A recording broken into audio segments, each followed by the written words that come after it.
it can seem like your experience of reality is cohesive, unified.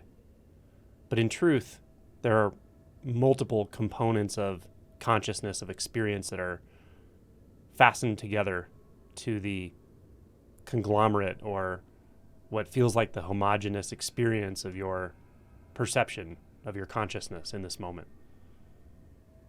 Memory, processing of perceptual filters, internal narrative, perhaps internal images. There are a lot of aspects to how we process the apparent three-dimensional world, how we process information, how we reflect on what's seemingly happening in the external world. So at times you may become aware of certain aspects of that. Perhaps you become aware of one component of your experience, such as the internal narrative. And this can be valuable. It can be practical when it comes to investigating the nature of who and what you are, or the nature of experience, or the nature of reality. For instance, to begin to become overtly aware or directly aware of the way we stand back from reality, apparently, when we're identified with thoughts, the way we judge, the way we compare experiences, the way we compare the present experience or what we're perceiving as the present experience to memory. All of these movements of mind, when we're identified with them, when we're entangled within them or enmeshed within them, feel very real, very solid. But when we investigate them directly, when we start to probe, we start to inquire into what is the nature of that narrative? How real is it? Who or what is perceiving the narrative? And what is the nature of the narrative itself, or the carrier of the narrative? What is the vehicle? What is the nature of thought itself? What is the nature of consciousness that illuminates thought? That often feels like me or I. What is the nature of that? And we start to probe that directly, not conceptually, not through adding other thoughts, but by directly investigating the nature of the thoughts themselves. So this can be very valuable, very powerful, and it can even lead to a shift in identity that we call awakening, which is a very profound shift, a very fundamental shift in experience. But it's not the only shift available. There are subsequent shifts that come beyond that typically. Now, the point of this message, this video specifically, because I have a lot of content already on awakening, on the process of inquiring into the nature of thought and to the nature of that internal dialogue or that internal narrative, to the judgments, beliefs, memories, etc. So you can reference that if you're interested, but the point of this isn't quite that. The point of this is to simply illuminate that the entire apparatus, the components in conglomerate of our apparent conscious experience, our experience of this moment, of time, of self-reflection, of memory, those aren't the only game in town, so to speak. Meaning, in your experience right now, there's something that is simply not that. There's something else entirely. That something is essentially impossible to talk about in a perfectly accurate way or in a precise way. But I can point to it in precise ways. The way I point to it is by telling you what it's not. The other way I point to it is by giving you a sense of the intuition of it. This intuition can be so subtle that it's even below conscious level, but it doesn't mean it's unimportant. It doesn't mean that it's not there. So, grossly speaking, or to stand back and take a wide objective viewpoint of what I'm talking about, we engage in the world of spirituality at some level or another often, or maybe we don't. Maybe we engage in some sort of direct investigation of our psychology, of our internal process, as I was talking about before, but we're not really interested in spirituality as such. Or perhaps there's just a massive disruption in the way we perceive life, such that we're forced to question whether the paradigms that conglomerate of experiences and internal processes that we consider to be real, solid, ongoing. We question, because of the disruption, how real that is, whether it exists at all. So any of those things can happen. But even those occurrences, even the disruption, even the inquiry, even the engagement in the spiritual process is still all part of that first way of perceiving, let's say, or that first aspect of your experience that I'm talking about in the beginning of this video. That second aspect of experience that I'm talking about that can't be perfectly defined, can't be precisely described. And there are reasons for it. One of the reasons is it's too close. It's too simple. It's too unconditioned by that apparatus that seems like it's making reality solid, real, ongoing, and so forth. So it's because it's unconditioned, we have no conditioned apparatus with which to perceive it. So this is very much an intuitive pointing. It's very much an intuitive exploration, but it is there, and it's there right now for you. And the more you perceive its presence, or it's not even perception, perception's too much distance, the more you intuit its presence, the more you may notice experience shifting or changing. This can be anywhere from a very subtle sense of something just a little different occurring, a little tickle somewhere in your experience or consciousness, to something rather profound, even psychedelic. And no matter what scope of experience occurs, understand that even that experience, even the knowing and perception of that experience, is still in that category, or that conglomerate of experience I was talking about earlier, that feels like you, it feels like solidity, it feels like reality as you know it. But the other side of things that I'm pointing to, it doesn't really say anything about this. It doesn't have any conclusion. It doesn't even really become self-aware. It's too primary to become self-aware. But it is really what's at the heart of experience. It's what's at the heart of appearance. It's at the heart of everything. It's really the only thing that's actually happening when all is said and done.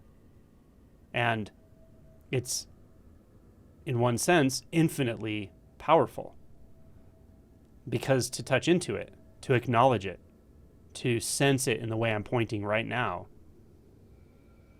has an effect, seems to have quite an effect in bringing it forward, in elucidating it into your usual experience, such that your usual experience can be seen through, can be deconstructed. That's what this is about. It's just about a sort of recognition. So if you sense it, that's a good thing. Sometimes when we sense this, we can have very significant perceptual shifts and even feel a sort of fear, a fear of losing something, losing everything, losing the self, a fear of reality dropping away. All of these experiences can happen, and still, this truth that I'm pointing to, this sort of living truth that's ineffable, isn't disturbed by it at all. Not perturbed, doesn't move, has no opinion about that, doesn't make conclusions, doesn't come or go. It's never been born, and it's never going to die. It's just there. It's just here. It's just all of this. So if this resonates with you, if this lights something up in your experience, that's awesome. Give yourself permission to turn toward it. If you don't know how to turn toward it, because in one sense you can't, give yourself permission to let it overtake you. Give yourself permission to be surrendered to it. That simple act is very, very powerful. Don't do it unless you're ready. Or maybe I'll say it this way. Don't do it unless instinctually you know it's time. You can never really be ready. Because as Dogen said, ready is already too late. But you can attune to it, for sure. You can open yourself to it, even when you don't know how, even when your mind is making a million doubts about this. even when the thoughts are just raging on, even when there's fear, even when there's a response in the body, a physical response in the body, a fear, kundalini, movement, shaking. All of these reactions can happen, but they're reactions. They're not the primary truth of this movement that I'm talking about, this possibility that I'm talking about. Just attune to it. Be willing to give yourself to it. And in the relative sense, from the standpoint of that apparatus I was talking about that seems to create a consistent reality that may feel good sometimes, but may feel really, really uncomfortable at other times, like a lot of anxiety, like a lot of loneliness, like a lot of isolation, like a lot of seeking. From that standpoint, what you can do is be willing to see things you didn't know were there. Be willing to experience things you didn't know you could experience. Be willing to experience things you didn't know you wanted to experience. Be open in the relative to the degree you can. To a large degree you can't, because that relative apparatus has a sort of momentum to it, has its own set of rules, and part of its set of rules are trying to keep it actually from seeing what I'm pointing to, which doesn't mean it's a bad thing to see or experience or realize. It just means that this apparatus doesn't understand it, can't actually perceive it. It's too big, too vast, too infinite, too unbound, unborn for the mind to really grasp it at all. So it's just the wrong tool for the job, so to speak. But understand, it can have all kinds of reactions to what we're talking about here. It can have all kinds of reactions to your turning toward, to this opening to what I'm talking about, what I'm pointing to. That's in your experience. This isn't just something I know that I'm teaching you at all. If you perceive it that way, that's a thought. It is here when you want to answer its call, when you're ready to turn toward it. So trust it. It's okay. You don't have to understand it. You don't have to understand any of this. You don't have to have a model of spirituality or awakening or Buddhism or Advaita. You don't need any models. This is not about models. It's beyond models. It's primary to models. Models being paradigms, understandings. Models are a safety net for the mind, a way to hold yourself in the known. What we're talking about here is the unknown to that apparatus. But it's not unknown in the sense that it's somewhere else. It's not somewhere else. It's not something else.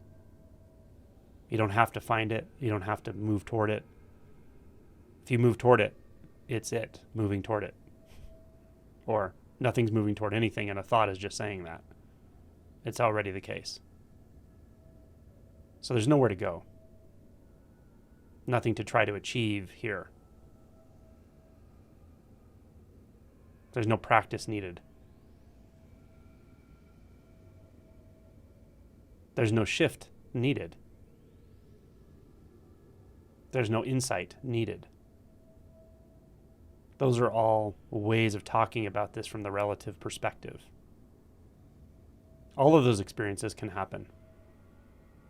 And that's fine. That's not what we're talking about. Now we're talking about only what's right now.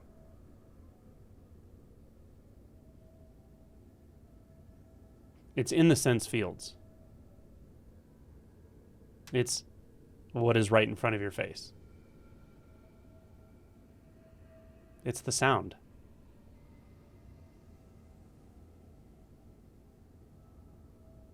It's the sum total of all sound. It's the infinite nature of sound. But don't contemplate that. Just listen. And then let the listening subside until there's just sound.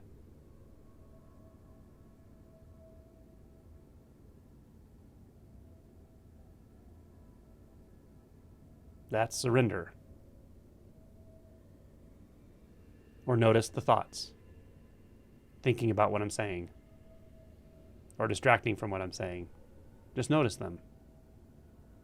Then notice the sum total of the entirety of the substance in which those thoughts seem to arise. Call it consciousness. Call it the space of where you are aware of thoughts. Notice the entirety of it, the totality of it, such that no thought can stir without being noticed immediately.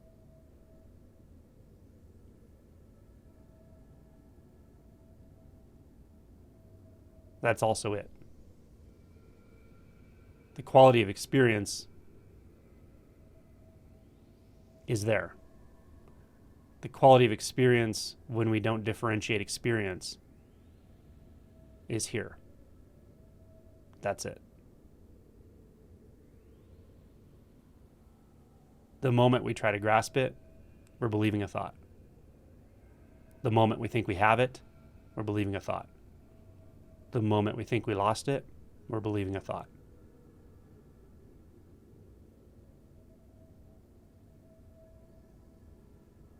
Just stay right here.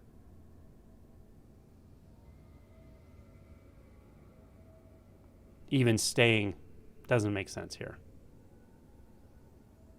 There's nothing to stay or go. Staying and going aren't two.